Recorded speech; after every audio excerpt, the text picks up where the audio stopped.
एक बात हम आपको बहुत साफ साफ कहें, जो राज्य जो करना चाहे अपना करे, लेकिन हमारा बहुत साफ साफ ओपिनियन है। जनसंख्या नियंत्रण के लिए अगर आप सिर्फ कानून बना करके कोई उसका उपाय करेंगे, ये सभी ठीक से संभव नहीं है। आप जरा चाइना का पता कर लीजिए, 1 से 2 किया, अब 2 के बाद भी क्या हो रहा है, तो आप देख लीजिए स्थिति, कहीं भी किसी देश का हालचाल देख लीजिए।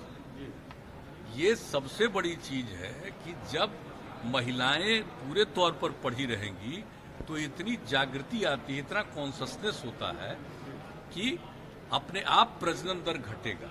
और आप तो जान रहे हैं, शुरू से हम लोग इसके लिए काम कर रहे थे, और उसी में जो आपने कहा, जो इसका जो इतना ज्यादा इस पर रिसर्च हुआ, सर्वे किया गया, देखा गया कि जब पति पत्नी में पत्नी मैट्रिक पास है तो देश भर का एवरेज प्रजनन दर 2 था, और बिहार में भी वही किया गया तो पता चला 2 ही है।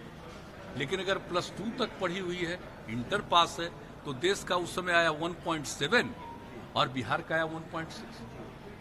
तो उसी समय तो यूरेका की भावना आई ना, हमको लगा कि भाई इतनी बड़ी चीज है, ये तो प्रजनन दर को कम करने के लिए। बिहार में कितना ज्यादा आप जानते हैं, तो देखिए इससे काम शुरू करते करते घटते घटते 4 के ऊपर था, अब उससे घटते घटते 3 के पास पहुंच गया। लेकिन ये पूरे तौर पर होगा तो हमको पूरा भरोसा है कि 40 तक,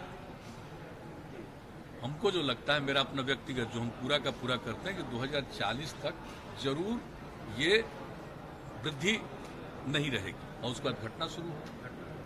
तो इस तरह से जब बात है तो हम लोग तो इसी पर काम कर रहे हैं। लेकिन बहुत लोग लगता है खाली कानून बना देंगे और उससे हो जाएगा, तो वो तो अपना सोच है अपना अपना। हम लोगों का सोच बहुत साफ है कि कैसे हम कर सकते हैं प्रजनन दर कम, और इसमें कोई कम्युनिटी का हो, सब पर ये असर पड़ेगा।